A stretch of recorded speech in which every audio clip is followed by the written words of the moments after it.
I'm Ted Seides, and this is Capital Allocators. This show is an open exploration of the people and process behind capital allocation.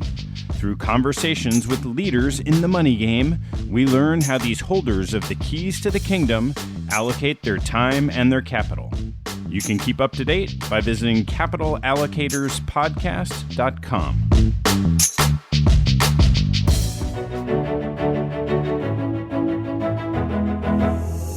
I'm excited to announce the launch of a spin-off of Capital Allocators called First Meeting. First Meeting episodes will be conversations with leading investment managers across asset classes, akin to my past conversations with the likes of value manager Tom Russo, growth manager Paul Black, hedge fund manager Jordy Visser, venture capitalist Josh Wolf, and private equity managers Brent Beshore and Michael Schwimmer. 201, each manager has reported back that their future meetings with clients and prospects were richer and more productive than before their appearance. First Meeting will seek to catalyze a step-change improvement in the due diligence process by sharing more of these conversations that replicate a first meeting an allocator might have with the manager. If you know a manager you'd like to hear on the show, please reach out to me, or, better yet, ask the manager to reach out. And for the first episode under the First Meeting brand, I bring you the person most responsible for the creation of Capital Allocators, Patrick O'Shaughnessy. My guest on today's show is Patrick O'Shaughnessy. Patrick is the CEO of O'Shaughnessy Asset Management, the host of the Invest Like the Best podcast, and a great friend. Patrick's podcast and widely read monthly mailing list of books, available at investorfieldguide.com, have made him a celebrity of sorts in the investing world. Those familiar with his voice will already know how wide his curious mind travels, but I imagine far fewer know that much about his daily investing activities. Our conversation begins with Patrick's early start in the business and discovered passion for research. We turn to investing at O'Shaughnessy Asset Management, covering OSAM's 4 core quantitative factors, how those factors work, the research process to dive deeper into each factor and explore new ones, machine learning, differentiated portfolio construction, and the impact of quants on the market. We then turn to Patrick's experience as a podcaster, discussing his conceptual learning loop, lessons from interviewing, and ways he's applied lessons from the podcast to OSAM's asset management business. We close by discussing investing in external managers, including a great nugget on probing quantitative strategies. Patrick and I both finished this conversation feeling we had just scratched the surface, and that might be fodder for a Part B down the road.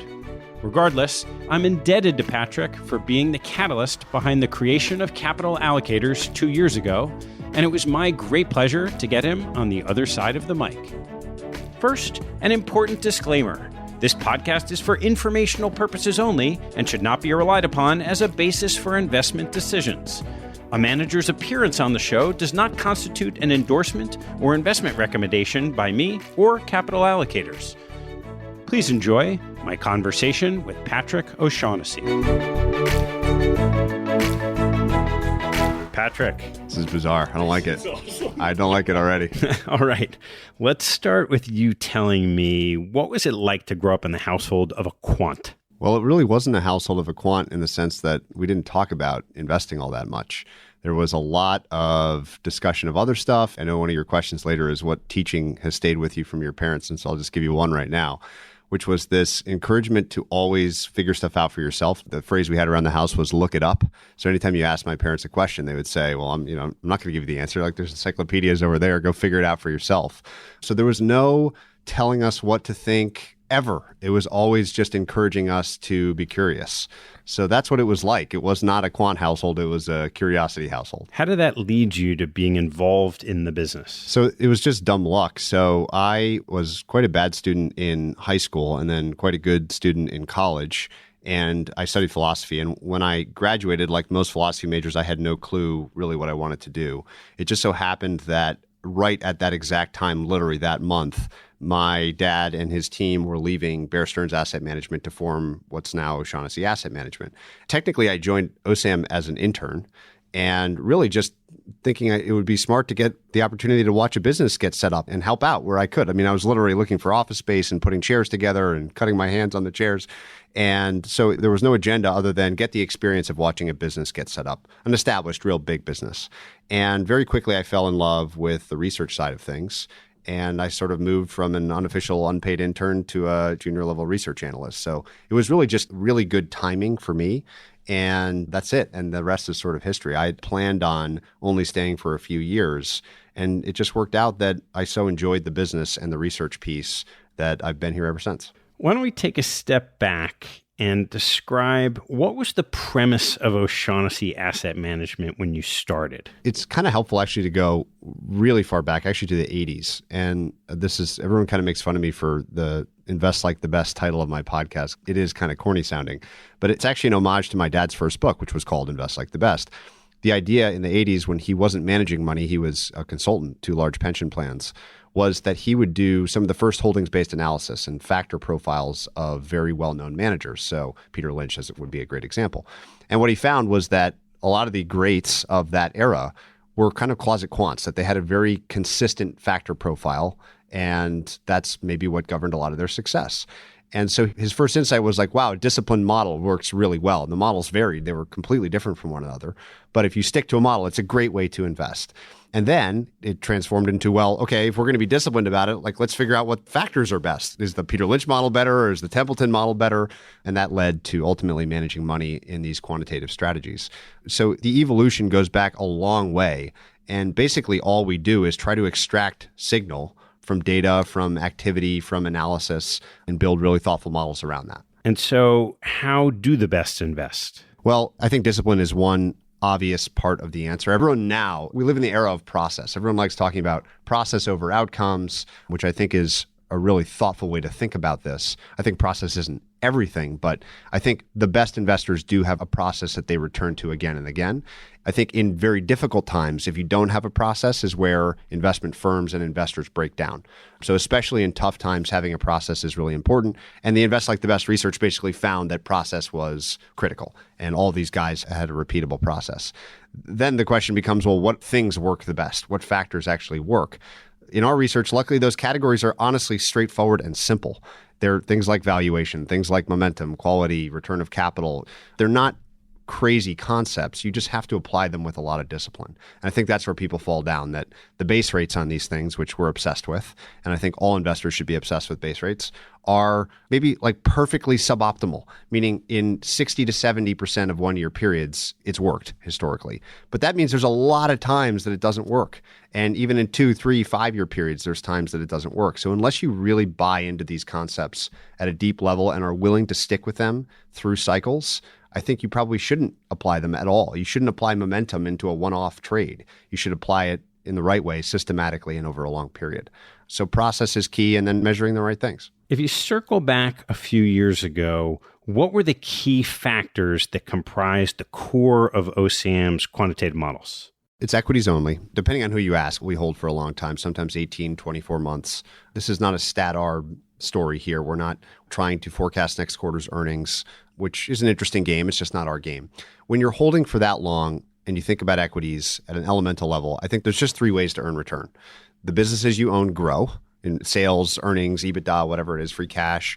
The multiples of those fundamentals expands, or the company returns capital to you.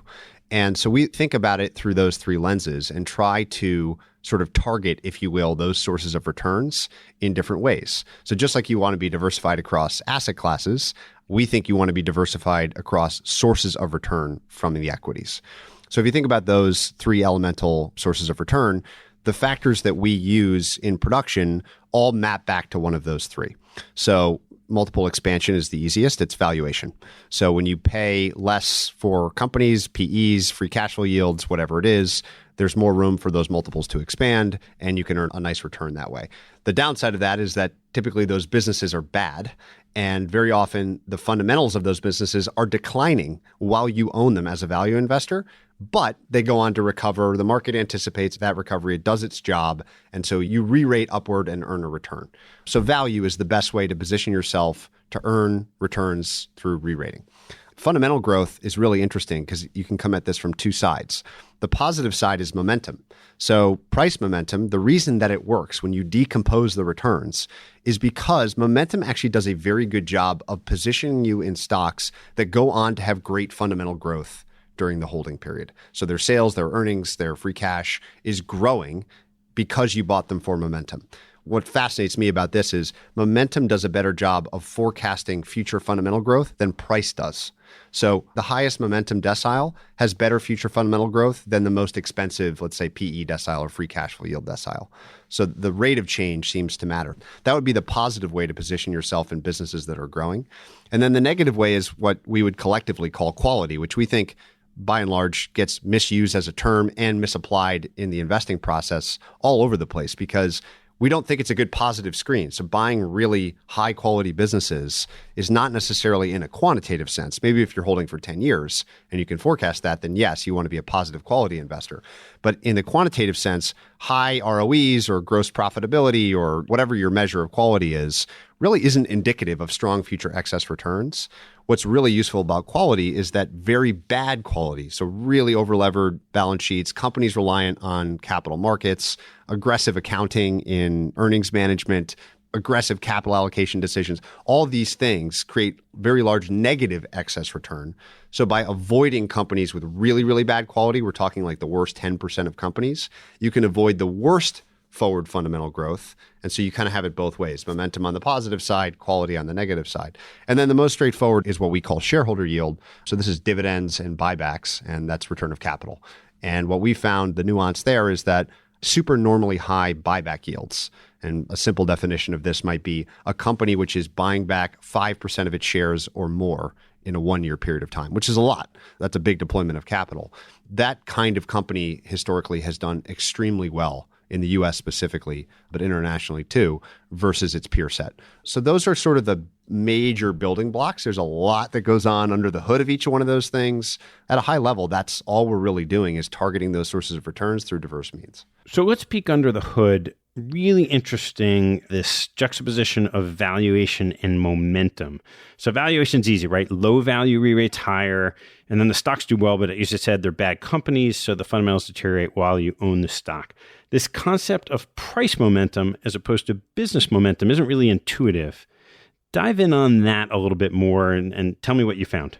Yeah, so there are certainly quants that use in their signals what we would call operational momentum. That could be, the rate of change of any of the things we just talked about. We use earnings. It's just something really simple. And they're related. There's a correlation between those two things. What's fascinating about pure price momentum, and the way that we think about this is 3, 6, 9, 12-month trailing windows of total return versus peers. We think we should also care about the volatility of the momentum. So it's not a sharp ratio in calculation, but conceptually that's the idea, like nice, smooth excess return in the last 1-year period, let's call it. What's interesting about pure price momentum is how much it tells you about operational momentum. So that seems to be the reason that it works is because it's related to the businesses are growing and getting stronger. Does that happen simultaneously or is there a lag? It's hard to say, right? It's hard to parse the causality.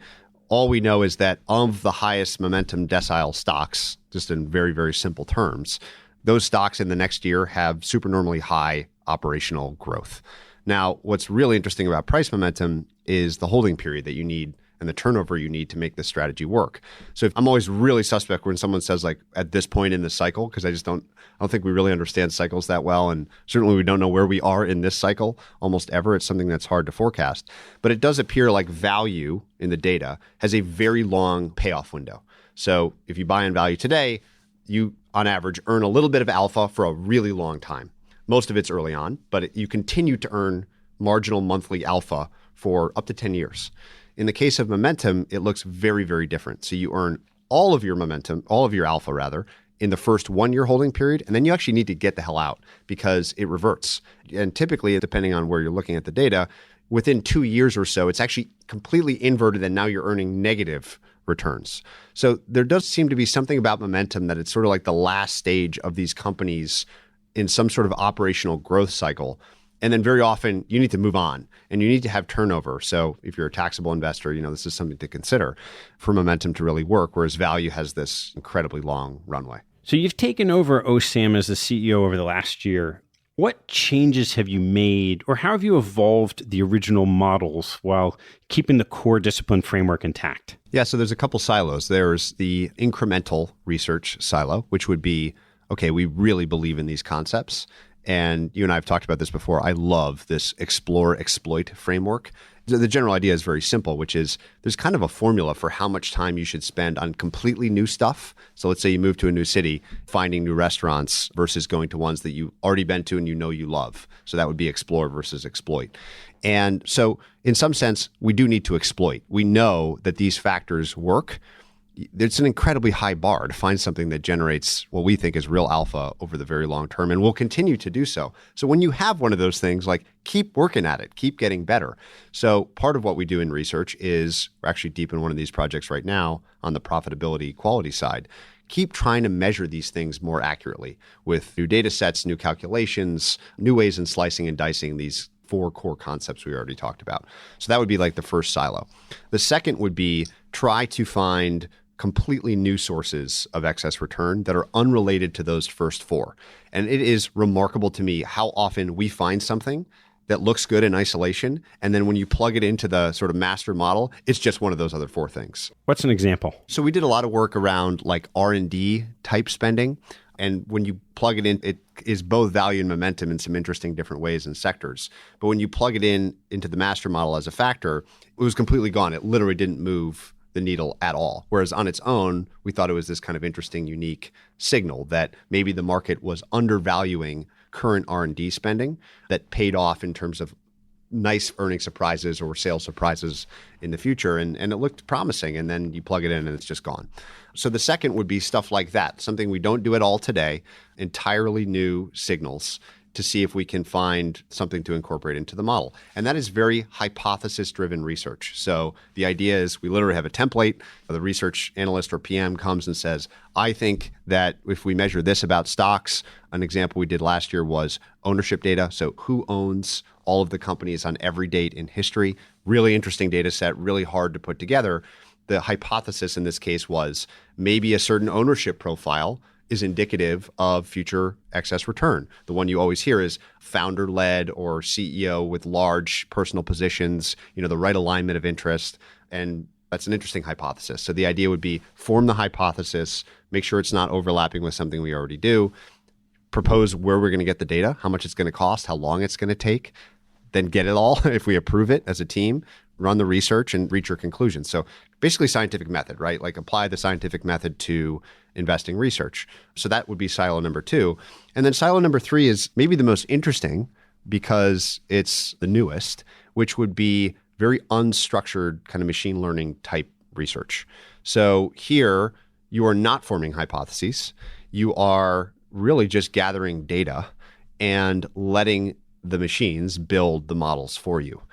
And what I think is so interesting here is that there's still humans involved, of course. And the most interesting thing is what in machine learning is called the labels. So what is the outcome variable that you're trying to target and build a predictive model for? That's sort of like asking good questions. So I think now what's become really valuable in our business is the ability to ask really good questions, because with all of these amazing tools, it's easier and easier to answer questions once you've asked them. So that becomes a really valuable skill, asking what the label is going to be in a given study. And I've heard of examples of really compelling label generation as the primary source of alpha, and then just basically feeding it a really good, big, clean data set and letting a random forest go to work, letting a neural net go to work. To be clear, I don't think almost anybody has a lot of that in production today, but those tools are becoming more and more useful. We've spent a lot of time with them, and I would say that's sort of the third research silo that we're pursuing at any given time. If I look at this as evaluating a quant manager and your competition of other quant managers, the hypothesis generation piece, how do you compete with a quant manager? I'm thinking like a Renaissance or AQR that come to mind that are just much bigger than OSAM. So they have a lot more people and a lot more resources. How do you compete with them in coming up with these hypotheses? Well, I guess I'll start at the end of like what the portfolios themselves end up looking like. I think the quantitative community is very homogenous in its background. The firms tend to be founded by people with deep academic backgrounds, often PhDs, and often coming from a similar research tradition in the factor world. This is not a bad thing. This is a very good thing. And I think it's been one of the great things for investors in the last 3 decades or so, dating back to Fama French's original paper in the early 90s. So the downside, or maybe the competitive advantage from our standpoint, is that there tends to be one very blunt tool in that world, and that's linear regression. When you have a new factor or there's a new paper being written, the question is basically, is there some residual alpha on top of the Fama French 3, 4, 5 factor, or the Carhart 4-factor model? And if there is, great, you get published. And if there's not, move on. I think linear regression is a great tool. I think also these academic quantitative people tend to optimize around things like information ratio. So, alpha and tracking error become the really key things that you're targeting. What we found in our research is that just by targeting something different, back to that label being the key in any research study, you get very different results. So we have our legacy as practitioners. We do not come from academia. Our target has always been excess return, alpha. We've always cared way, way less about tracking error. And when that's true, you just have drastically different outcomes because it's actually far easier to shape down tracking error than it is to find new alpha. I could run a much lower tracking error process with not that much additional research. I can't just go find new alpha. So the fact that we've always targeted alpha, we think, relative to IR or something, is a big competitive advantage. And the fact that we're not just using linear models, so we don't just have like a stacked linear model where we're predicting some alpha. We are a very nonlinear application of, before that term was cool, in kind of machine learning, we really only play in the tails of the distributions of these factors. And usually when we're with allocators, that is the portfolio construction line that makes it click for them about how we're different from every other one of these big quants.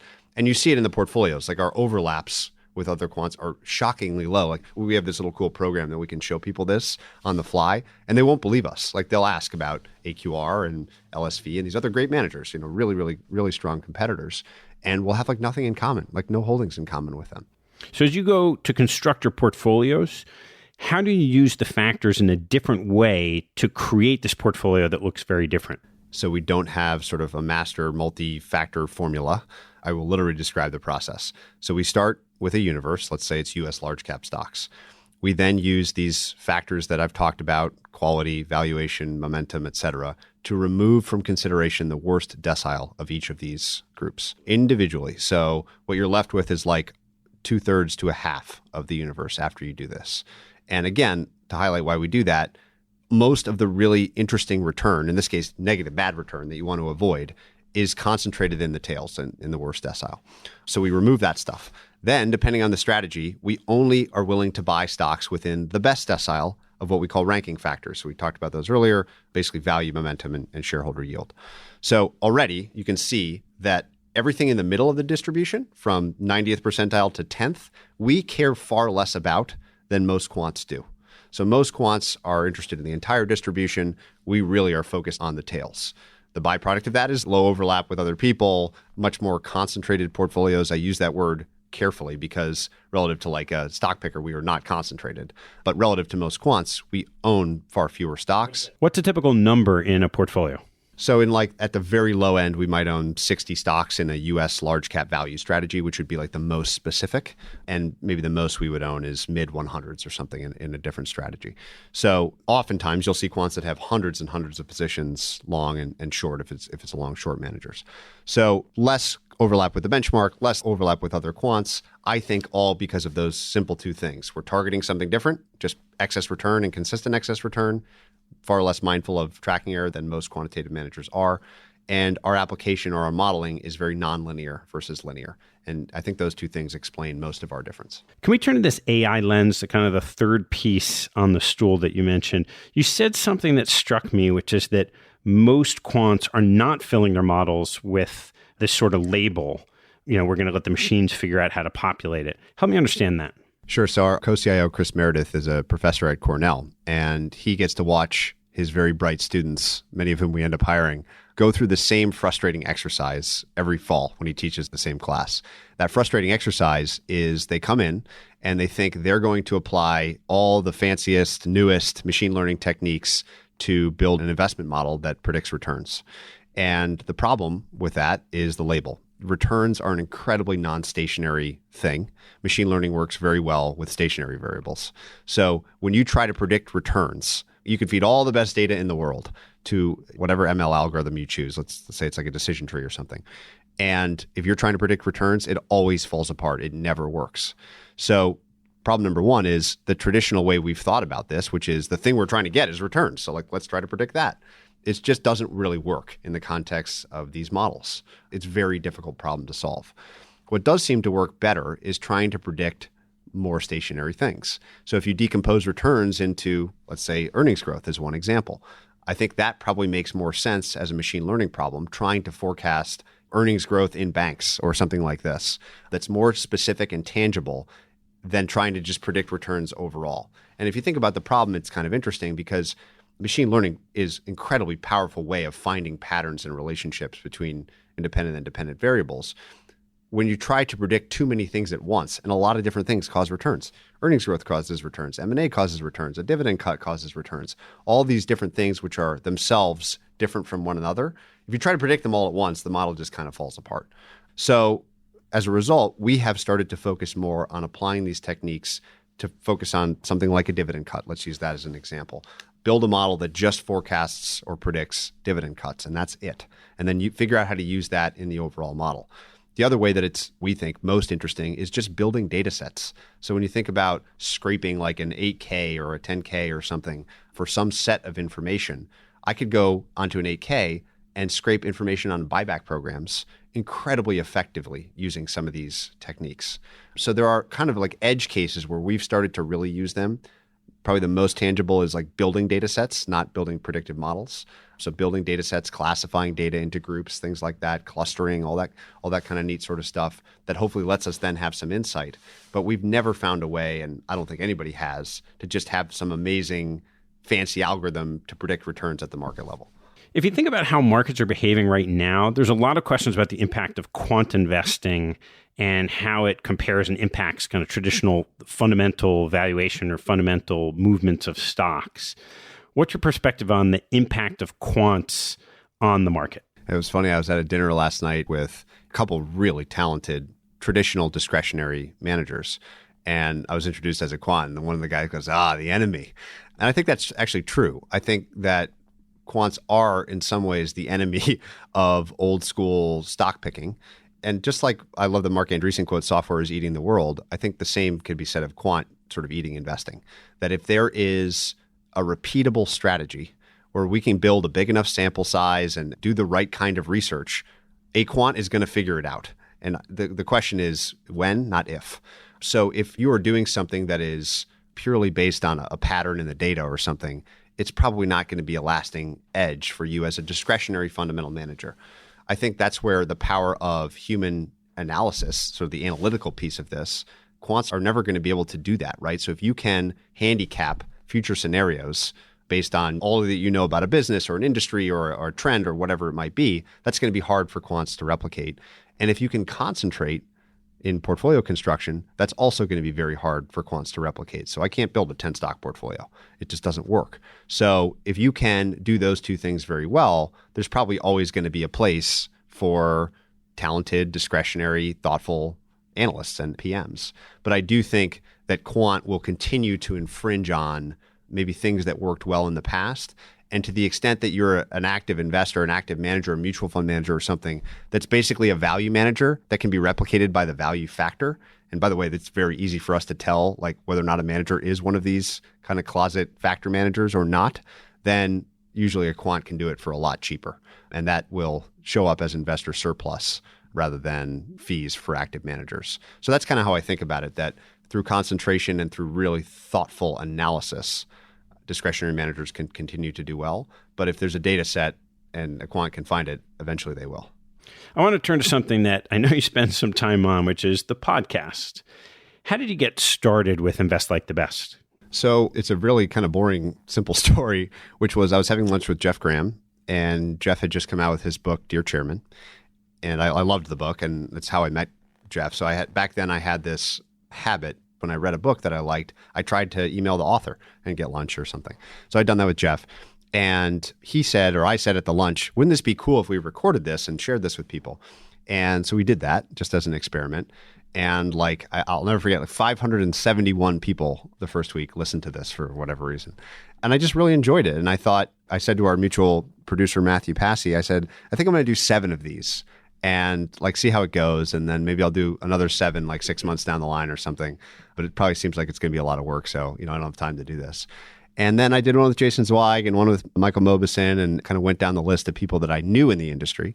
And I just had a blast doing it. It's, as you know, it's incredibly fun to sit and talk to smart, thoughtful people about what they've learned in their careers and their lives. And it's just sort of been easy to maintain ever since then. There's an endless supply of interesting people, and I'm sort of interested in just about everything. So it's kind of that simple. Like there's no magic to it other than I really like talking to people that are willing to share what they've learned. And how'd you go from a background as a quant to, exploring things like venture capital and crypto with your guests? I mean, I think kind of the process everywhere is the same. We call it here like the learning loop, right? And I'd love to talk about this in detail because I think it's useful for anybody. So on our website, if you go to the website, the first thing you see in big blue letters is this 4 words: learn, build, share, repeat. So think about that as a loop, and it's a learning loop, right? So I think the research we're doing, the reading that I love to do independently, the conversations I've had with VCs, like all this stuff is basically just this same loop over and over again. So what does that mean? It means collecting raw information. That's sort of the learn piece. Build a map of something. Understand who's doing what's important. I love business and investing. Those happen to be my fields. I'm really interested in how value is created, how businesses capture that value in a defensible way through time, and then how you can find that's mispriced, right? So in my world, it's value that's mispriced that matters. I guess really in all investing, it's value that's mispriced that matters. So those are the questions that animate me. And I think it's just as interesting to talk to a VC about these same ideas as it is for me to do a study in the public market. I've done a lot of that myself. I'm more interested in other areas of the business and investing world to try to inspire new ideas in my world. And that's basically it. I'm just curious, want to figure out what's going on, talk to the best people, figure out the levers that matter, sort of factors everywhere, and then try to share those ideas. What have you learned about interviewing? So, you do it very well, and I think you've gone on the same progression that I have. When I listened to an early episode just a couple of days ago, just out of curiosity, and I was blown away by how much I was talking. And that's why I said at the beginning, I don't like this at all. Like I would prefer to be asking the questions than answering them. And so the major change is just learning how to listen very well. A guy named Eric Maddox, who I had on my podcast, I encourage everyone to go listen to that episode if you're interested in this listening topic. But I prepare way less, almost none at all, which is nice. It takes less time. And the reason I do that is if I prepared too much, then the thing just went exactly as I would have expected. If I don't prepare, then I'm just listening, just having a conversation, and we can go down whatever paths seem most interesting to the person on the other side of the table. So less preparation, way less talking. My guess is that the audio where it's me and in our episodes is maybe 10%, probably similar for you. And so way less talking and just really trying to pay attention to people and what they're really interested in versus what I'm interested in and want to get out of the conversation. People are way better at talking about stuff they're interested in than what you're interested in. Those are probably the main lessons. And as you've gone through this learning process piece, what have you taken from it and then turned into a build as it relates to your investing? So let's talk through this loop because I think it's really important. There's a couple other people that have written about this just to give some props of thoughtful thinking. Albert Wegner is probably the best at Union Square Ventures. In his book, World After Capital, or something like that, he has a subsection called the knowledge loop. And it's a similar formulation to what I'll talk about. But I've thought a lot about this, and I think it's basically the bedrock of what we're going to do. And there's a compounding story here as well. But I think each of these sections is equally important. So learn to start may sound obvious, but I just firmly believe you can't ever rest on your laurels. I love this Isaac Asimov quote from one of the Foundation trilogy books, which is like one of my favorite sci-fi books, which is past glories are poor feeding. I just love that idea that never have awards and be happy with where you are because other people are working hard to push the frontier out. So learn is a reminder to all of us, no one's ever got it figured out. You need to keep trying to get better. You can't just have a fixed model, even in quant. You have to evolve what you're doing. And the best way to do that is just be insatiably curious, gather as much information as you possibly can, talk to as many people as you possibly can, just be relentless about it. So that's the learn piece. But that's really not enough. And I'm a firm believer that you don't actually learn stuff by just collecting information. When you actually learn is converting information into something that is uniquely your own. So this gets to the build piece. I think this is probably the most fun and certainly the most challenging and the most interesting stage of this loop. So by building something, and you could substitute the word teach or write or really any sort of creative output, it makes you realize how little you actually understand the information itself. And it's basically a forcing function to codify what you're actually learning. I'll use my case as an example. This started very small. So it started as a book club, basically. This is, 6-7 years ago or something. So I love to read. And every month my friends would ask me what I like to read. So I said, I'll just build this little email where it forces me to summarize the books I loved this month, why I loved them, favorite quotes, like do some work with the information. And so just doing that has been amazingly powerful because it forces me to go back to the book and really think through it again and be thoughtful about other people's time. And then the share component here, of course, is that I email it out, right? So that would be the first example. The podcast is another example where I'm talking to somebody, I'm producing something, I'm making something out of it, and then I'm sharing it again. So the same thing happens over and over and over again. And in our case as a business, building, we've got a pretty strict rule around OSAM when it comes to building. You can't just do a research study and if it doesn't work, just forget about it. You need to bring it into our ecosystem in a way that can be useful in the future. So I used that ownership data example earlier. So one way it would be, okay, we built it, we looked at it, we didn't find anything, forget about it.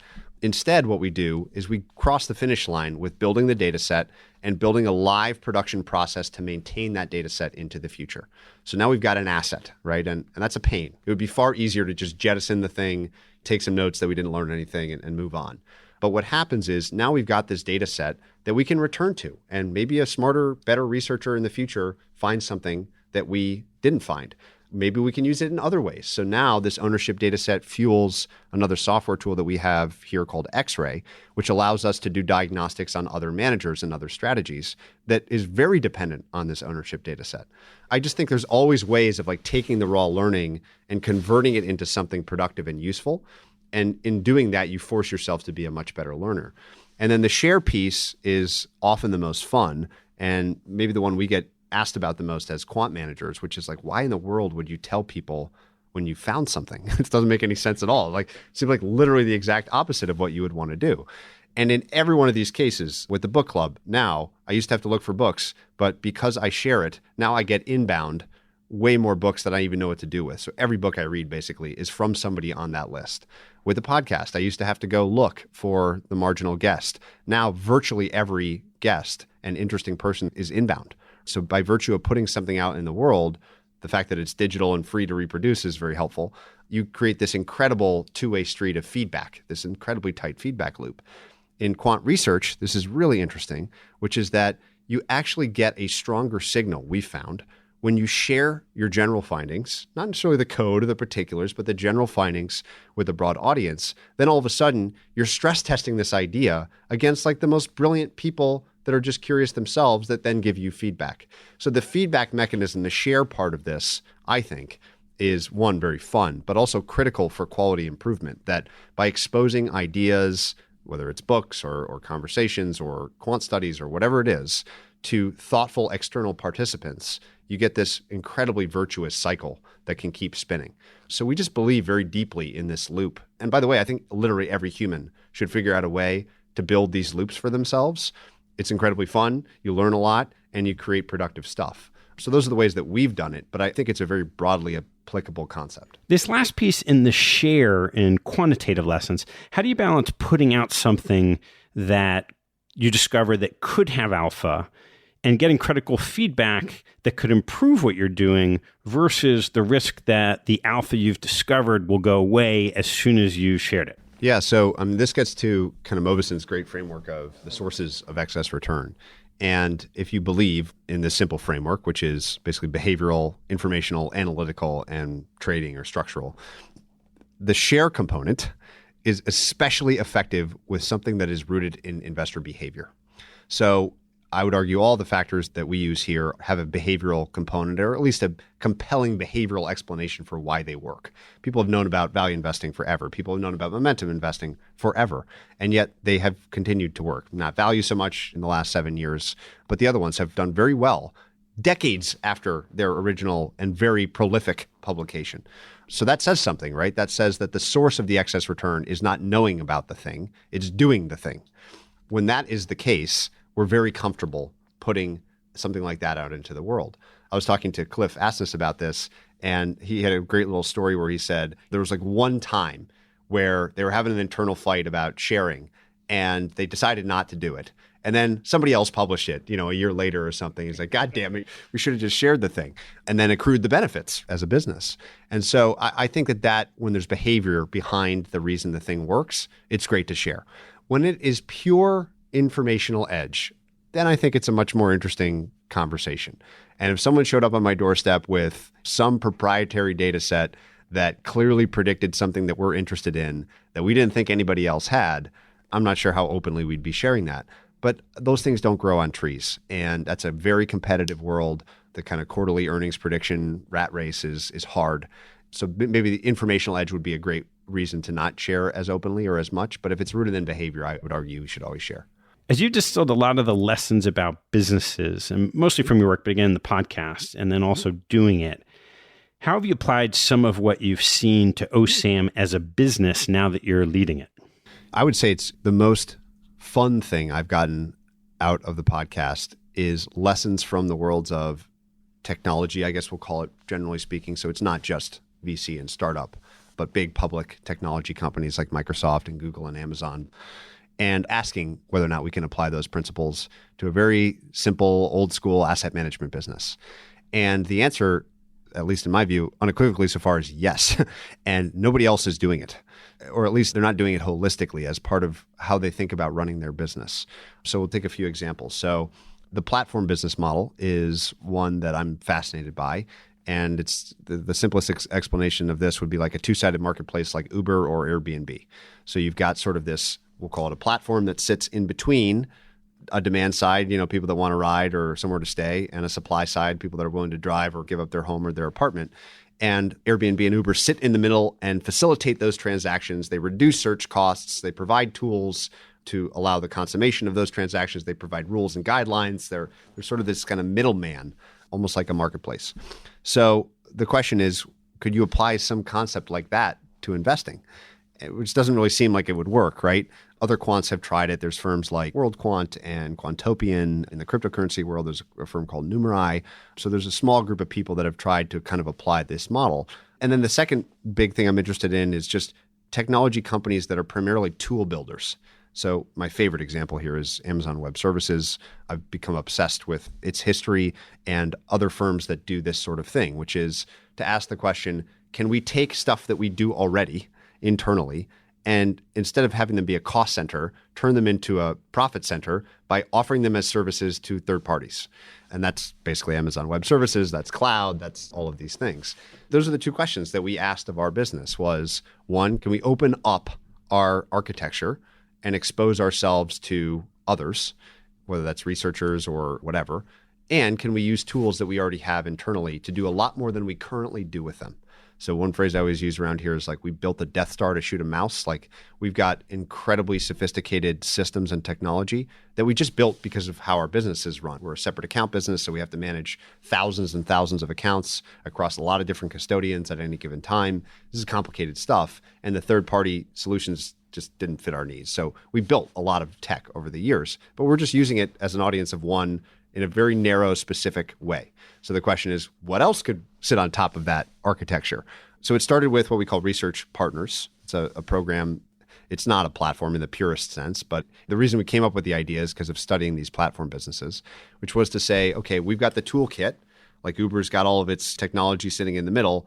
Our equivalent of that is we've got amazing data, we've got really good systems and programming libraries, and we've got a really smart research team. So what if we just offered that toolkit up to the most interesting, eclectic, thoughtful researchers we could find that aren't in finance and see what happens? We now have 7 of these people. It started with a very well-known anonymous writer who goes by Jesse Livermore online. He was sort of our pilot case.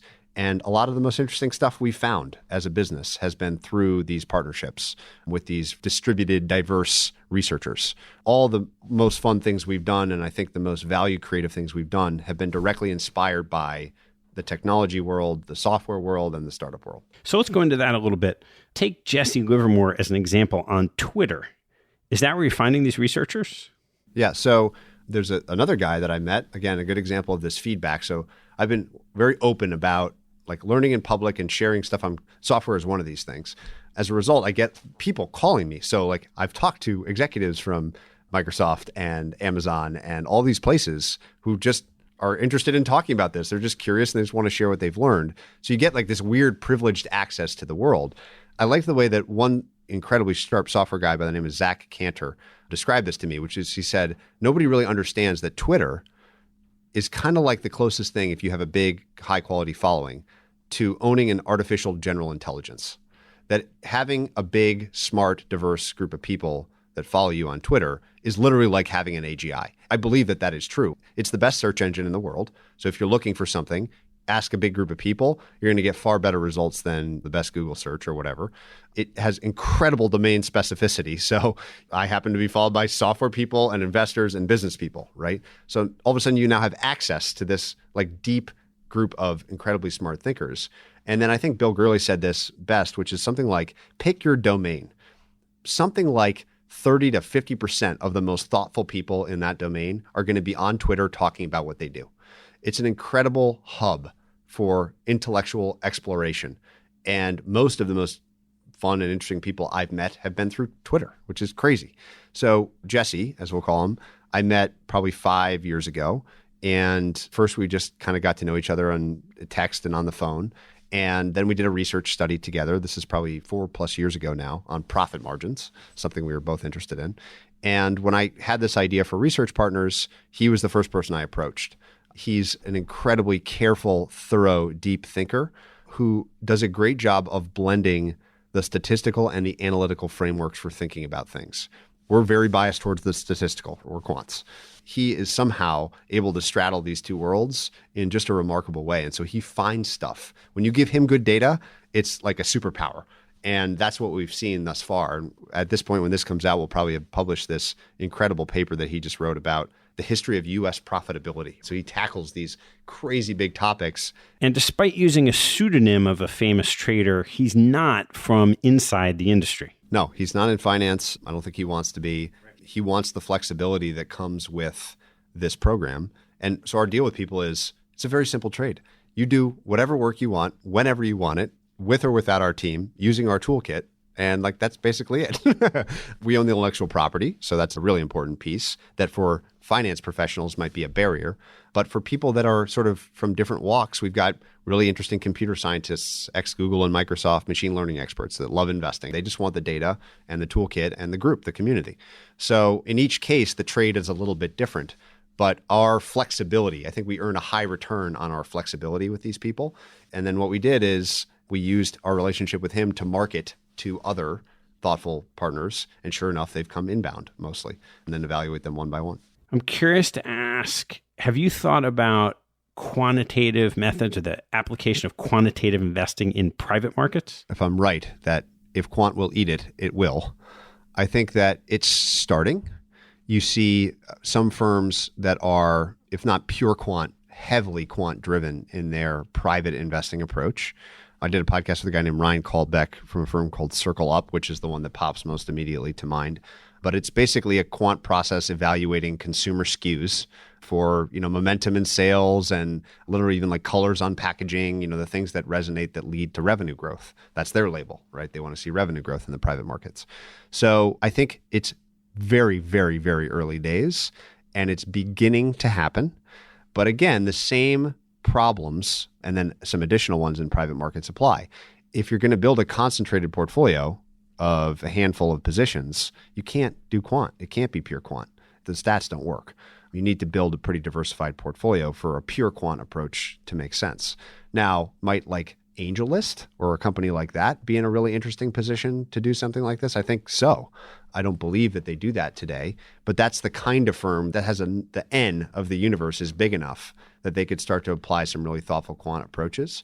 So I think what you'll see first is that quant is starting to be a tool in the toolkit of private investors. The other hurdle, though, is just the relationship and the deal side of this is, I've learned through experience with our friend Brent, is just such a critical and central piece of success in that world that, especially as you get into the more interesting parts of the market, not the really competitive best price wins, big buyout type private equity, but the more nuanced, relationship dependent, founder led private equity or something like this, then your relationship with the seller, your skill in negotiation and deal structure, all of these things are critical. And again, can quant help inform some of that? Probably, but I don't think it's ever going to completely eat the whole thing.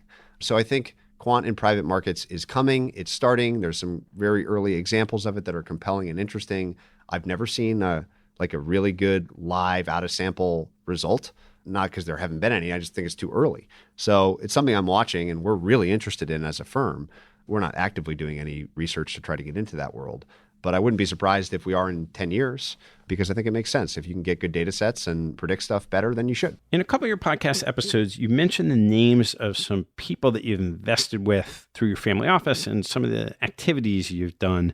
You mentioned Brent Beshore at Adventures. You mentioned the Graveyard. You wrote a piece about analyzing quantitative managers. So how do you think about investing in other managers? So the podcast for me is and will always be a very pure curiosity machine. I don't really have clear ulterior motives where like I am trying to do thing X, Y, or Z. Maybe the one slight caveat to that or exception to that is we are really interested in making high return investments as a firm, as a family, me individually. And I don't believe that 100% of the best returns are going to come from our quant strategies forever into the future. I have the vast majority of my personal money, and the partners of the firm have the vast majority of their money in our own public equity strategies. But I think it would be foolish to think that that's the only and best place to put money. So several years ago, we began making smaller investments externally. And some of the classic ways, just really simple, straight direct deals, early and later stage, typically with people that we knew exceptionally well. So this is not our trade. So we need to have deep, deep trust with the people that we get involved with. What the podcast made me realize was, wow, there's some really interesting strategies out there that are completely different and unachievable based on our skill set and our toolkit. Perhaps we should get into business formally with some of these teams and again, earn a high return on our flexibility. So because we're not managing anyone else's money in this, at least at this point, we can afford to structure things in really creative ways to meet the needs of the counterparty and to accomplish a sort of win-win scenario. And so I do view the podcast as sort of my search for other interesting people to become business partners with. And in the 130 episodes, roughly it's 1 out of every 10, or maybe a little bit more than that, where we've become really close, either business partners or deep friends, me personally or us more broadly speaking, with one of these guests. So it is a discovery mechanism that we use, even though that's not the primary purpose of the podcast. So the two examples, we seeded is the wrong word because it's not like a seed in your former life. It was an investment, a traditional direct common equity investment in the management company of a hedge fund called Deep Basin Capital. Deep Basin, I've known the founder for most of my adult life and is one of my closest friends. Also, I think one of the most talented and absolutely relentless investors, you know him too, that I've ever met. And of the people outside my family that I would give my money and family to in the case of my untimely death, he's one of the very short list, as is Brent. So we made an investment to help capitalize their business like a technology business because it's a merging of, he used to work at Citadel. The other team that was sort of the part of the core founding team was a data science team that has roots way back in the Department of Energy, actually. So it's an energy, long, short, commodity neutral, market neutral, factor neutral, idiosyncratic risk hedge fund. And we just thought these teams were beyond exceptional. And we've learned a ton. OSAM has learned a ton from watching them. They're actually in our offices here, totally separated, but physically in the same location. And so it was a great first experiment at backing another manager and trying to both learn from them and see where we might improve our process, watch them, be around really smart, talented people. And they've been hugely successful. I think probably one of the most successful hedge funds of the last couple of years in terms of their early returns and the assets under management that they've been able to garner from really, really good investors. What was striking about what you learned from them and watching them at the same time? So the work that they do on the data science side fascinates us. So this is a great example of how data can be thoughtfully used in a more traditional fundamental discretionary process. So they're building company models around, let's say, upstream oil and gas businesses. NAV is a really interesting data point for those businesses. What is the acreage that these companies own worth, right? And there's incredible amount of data in the energy world, wellhead data, pipeline data, et cetera, et cetera. And with deep domain expertise of how to normalize, standardize, cross-compare, a well and the depletion in a well, or all these kind of really hard things with data, they then pipe that data into very traditional company models to hopefully have a better assessment of what the acreage in this case is literally worth, and then basically compare that to what the market thinks it's worth, and then the gap is your alpha. And so watching them work with a really tricky, hyper-specific data set has been very inspiring for us. Typically, quants don't do deep industry sector-specific data sets outside of like financials, which has been like a common problem for quants. Quants typically are looking for something you can compare cross-sectionally across the entire population of stocks. And what this has inspired in us is more of a willingness of diving into particular parts of the market where you need domain expertise and data is especially messy and can be used more than the way that a traditional quant would use them. And so watching them and talking to them about that has been probably the most fun for us. So how about Brent Beshore and Adventures, which is not a quantitative driven approach by, in any way, shape, or form? Yeah. Well, probably what Brent does is actually closer to what we do than what Deep Basin does. So I think Brent is, when I first talked to him, looking back to those three sources of return that we talked about at the very beginning. That's what he's doing. So multiple is incredibly important for him. And, when he first told me that he was buying businesses at a little bit north of 4 times free cash flow, I kind of laughed. I thought, okay, so they're going out of business in 3 years. I mean, in the public markets, that multiple means the business is massively distressed. In a very small business, that's not necessarily the case. And often these businesses are growing. So entry multiple was one, I think, key source of his edge. And he has incredible discipline around that multiple. So his process is clear, right? It's very repeatable, very clear. The quality of the business, then, for him, it's a lot different than what we do. Similar concepts, right? Looking at sustainable advantage and moat, to use that overused term, and quality of the businesses, what the balance sheets look like, all of these sorts of things, customer concentration. These would be proxies for quality metrics. And then they also care about the trajectory of the business when they're buying it, whether it's cyclical or non-cyclical, or there's a lot that goes into Brent's process. But basically, he was sourcing the same things that we were sourcing in the public markets. He was super disciplined and process oriented about it. And he had a clear built up advantage in the sense that he had spent almost a decade marketing to business sellers. So he has this brand in that community as an excellent permanent buyer of typically often founder-led businesses. So he had built up an edge that was clear and demonstrable. He had a process and he kind of did what we were doing. So I actually think there's quite a lot of alignment. He just gets to pay way better prices than we do. And when you're thinking about how people should analyze quant managers, what are some of the key things that you would use to assess other quant managers? So maybe it's a good excuse to talk about this concept of a research graveyard. I think this is a great first question for quants, which is to ask them to detail their failed projects in as much detail as possible with as much breadth as possible. I think that a really good quant, you know them when you meet them when you're in this business, has just tried a lot of stuff and failed a lot of different ways. And that the best way to know that someone's going to be an effective and efficient researcher going forward into the future is that they know what not to do. And I think the only way to do that is to build up that experience of failure through time. We call it a graveyard. So I'll give you one example. I always joke that this has a mausoleum in our graveyard. It's one of our big and persistent failures. It's a very compelling idea that I would love to be able to time when I'm a value investor, when I'm a momentum investor, when I'm a quality investor, and shift around based on prevailing market conditions. Factor timing would be the term here. And I desperately want this idea to work. I just think it makes sense that there are some environments more friendly than others for these different factors. And a quant strategy which rotated between factors versus having a fixed allocation sounds really neat and interesting. We have burned an insane amount of our time, capital, human capital, stress, just every kind of capital trying to make this work, and it has not. Now that we have this mausoleum in our graveyard, the next time an analyst comes to us and says, I propose this project, the bar is ridiculously high for us to approve time spent on this project because we've tried it from so many different angles. So I think having a big research graveyard, another way of thinking about this, the only way to get good at research is do a lot of quant research.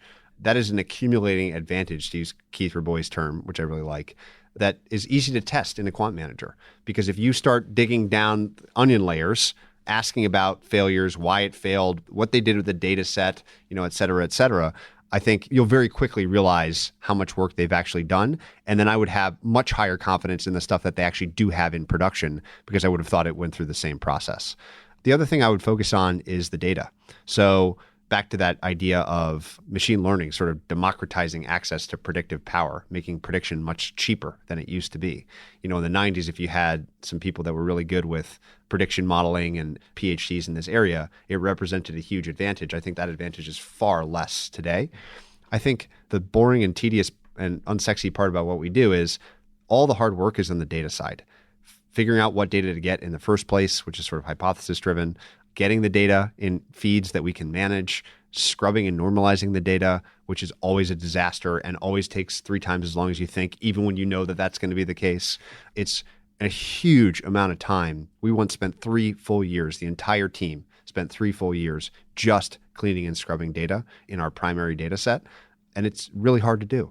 And so I would focus with quants on how much emphasis do they have on the raw information going into the process. And I don't think there can be enough. I think it's great to find a quant that's really focused on that, because I believe that the predictive modeling part of this is going to get easier and easier. So what that means is what you put into those models is of critical importance. So the graveyard and the focus on data would be 2 things that I would think about. You want them to have thought about why the thing that they're testing is working in the real world. And certainly in those first 2 silos I mentioned earlier, incremental factor research and new hypothesis-driven factor research, they better have a really deep understanding of why is the market making this mistake? Why is it in the past? Why is it today? Why might it continue into the future? What are the limits to arbitraging this away? Is it behavioral? Whatever. A deep mechanical understanding of the source of the alpha is really key. And then in that third silo, I'm honestly less well-versed. I'm not a PhD in machine learning, so I don't know what the perfect questions would be to ask that group of people. It's a different group of questions, but same level of rigor I think would be important. One piece of the puzzle you haven't mentioned at all is shorting stocks. Have to think that you spent some time looking at that. So what's your perspective on shorting, and what have you learned from your research? We've done it with our own capital 3 times and failed miserably each time. Not in absolute return sense, but certainly in opportunity cost sense, because it's been during this great run-up. So we've lost at a lot of return with our own capital trying to do this. Our way that I described before of more concentrated, more nonlinear application of quant models really does not lend itself too well to a long-short strategy. So the problem is most of the stuff that screens as screaming shorts and in a paper portfolio works incredibly well. You have incredible problems with borrow availability, with borrowing cost, which often instantly removes the paper alpha, and with volatility. So in a really thoughtful long short strategy, a really good risk matching of the long and short book, whether that's through sectors and industries or other means, is really critical and important. And what we found is when we just try to get the pure short alpha side right, they're incredibly volatile, or we can't even get them in the first place. And so the overall portfolio just sort of falls apart. So the expression of our negative excess return in our world is just to not own it. We can only be underweight a certain percentage. So we're limited, which is too bad. But at least we still get to take advantage of the information. I'm not saying we'll never do long short, but in our attempts thus far, honestly, we have failed for those 3 reasons. All right, Patrick. Let's turn to some closing questions, and of course, we'll end with yours. What's your favorite hobby or activity outside of work and family? So we do this together sometimes, so you know it. It's basically just time in the woods. So whether that's running or hiking or sitting by the river or whatever, just outside in general. But I live near a very large, 1,000-acre state park. And basically any spare time I get, I either go in there myself to run or bring a friend or a couple of friends in to hike. And I do that a lot. If you added up the hours that I'm in there, it's significant. So that would certainly be my number one. And then I think of this kind of as work. A lot of this stuff blends together for me. But I still am a voracious consumer of content, books, videos, conversation, whatever. I'm just really interested in learning about different stuff. So I try to fill my spare time up with that as well. What's your biggest pet peeve? I know you're going to ask about lessons from parents, and this is definitely one that dates back to my parents instilling this in us. I really hate whining and complaining. If someone is whining and complaining, that's a big problem for me. How about your biggest investment pet peeve? My biggest investment pet peeve is that I think the bar for an investor of any kind doing anything but very low cost index type investing should be very high. And that the vast majority of stuff you hear people talking about as, I'll call them signals, I won't even call them factors, but like something that you should care about or might matter. Turn on any TV, right? You hear all of these things. And I don't think anyone ever asks the question, like, does this matter at all? Like, is there any evidence that this stupid chart or this unemployment number or all the data that's lobbed at you as, in a narrative sense, seeming like it's going to have meaning for you? Like, shouldn't we just ask the question, like, does this ever matter? And if not, why do I care? Why are we talking about this? And I think the vast, vast majority of stuff is presented as if it matters when in fact it does not.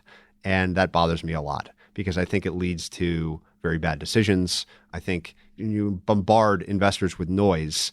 Our bias is action. And most action is not justified for investors. So that's my pet peeve, is holding things out as if they matter when in fact they don't, and not doing the work to see if they matter in the first place. I usually ask some question about reading. And the question I want to ask you is that with all the reading and media that you consume, how do you fit it into your day? I don't really know. I mean, I guess it's just kind of constant, meaning if I am trying to think through a problem, I'll often just set aside work time to read everything I can on that problem. So software, we talked about earlier, I've read an insane amount about software in the last 3 or 4 months. And that's sort of at any time of the day. I get up early and I read in the morning. I read at night. I read on planes. I read on trains, wherever my downtime is. I listen to podcasts when I run sometimes, when I'm in the car. I just kind of fill the empty spaces with the stuff I like to learn about. So this one may be repetitive from your opening comments, but if it is, I'll just edit it out. So let's try it anyway. What teaching from your parents has most stayed with you? We've mentioned a couple of these ideas. I think I'm lucky in the sense that, a lot of ways, but I have very good family soil, is what I would call it. Not just my immediate family, but my broader family. So kind of starts on both sides, but most notably maybe on my dad's side of the family with a guy who had the coolest name ever. His name was Ignatius Aloysius O'Shaughnessy, IA for short. So IA was born 100 years before me in 1885 and was a incredible entrepreneur, huge oil wildcatter in the Midwest. And in today's terms, had he not given all of his money away, basically would have been, a billionaire, extremely successful. There is this entrepreneurial mythology in my O'Shaughnessy side of the family, which is remarkable down through the generations. So I guess I'm third, fourth generation. In every branch of the family, which is a massive Irish Catholic family, there are these crazy stories of entrepreneurial success. Some still in the oil business, lots in completely different businesses. There's this deep sense of calculated risk-taking and sort of an entrepreneurial mindset and an action-first mindset that certainly I got from both my parents, but it has its roots deeper in this kind of really cool, broader family tradition. So calculated risk-taking would be something that I think I'm pretty good at, that is directly the result of being told that was okay from a very early age and encouraged. I already mentioned don't whine or complain. I think when it comes to parenting, my dad and mom told me one time, you don't need to set a lot of lines, but you should pick some lines that you draw in the sand and then stick to them. And so there's a certain number of hills you should be willing to die on and then be flexible on everything else.